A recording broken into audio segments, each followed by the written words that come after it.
Ja vás zdravím ľudia, takže vítajte u ďalšieho tutoriálu. Takže dneska si ukážeme, ako postaviť niečo, takže ukážeme, počkajte chvíľku, nech to bude. Takže veľa z vás mi, nie ste mi napísali zatiaľ na tie videá, tak by som vás poprosil, že píšte, ale dobré veci, môžete. Ja som taký citlivý chalan, takže tu sme si pripravili takú rácnenku, môžem povedať. Takže tu je taká jaskyňa, ktorú robím, vidíte, áno, takže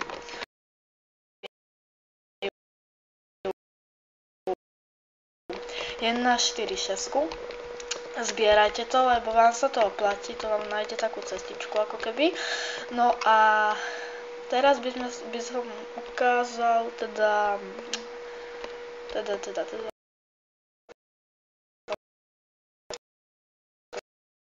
už robím takú prezentáciu, pardon. Takže ukážem vám kľudne, ak chcete, tak čo je to za jaskyňu. Takže tu máte väčšinou Herobrina, ale my si ukážeme, ako ho vyvolať. Takže potrebujeme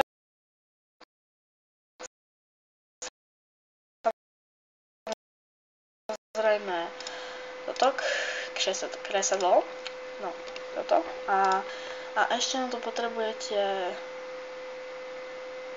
no v podstate už nič. Takže ideme na to. Ja sa len vyťukám von, lebo tu nie je nejaké miesto. Ak nič nevidíte, tak prepáčte, ale ja sa ťukám von.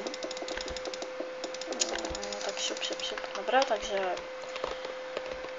ukážeme si to tu. Takže dáte takto 4 bloky. Potom dáte na nich toto. Kus tohoto.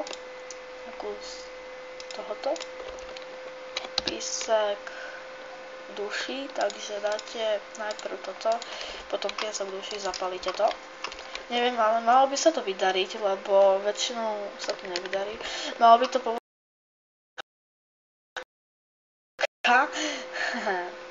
Takže dobre sa to robí cez noc.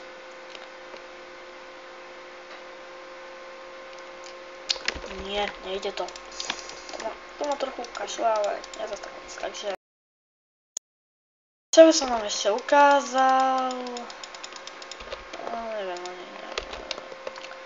Len to, že už na budúce bude taká vianočná scénka, to bude až niekedy potom. No a ešte by som dopotknul, takže tu určite, no tak. To je za toho všetko, čo by som vám o tomto povedal. Takže teraz si ukážeme môj barák, čo je v ňom také. No takže mám tu nič také. Počkajte, mám tu zbroj. Nemám. To je jedno.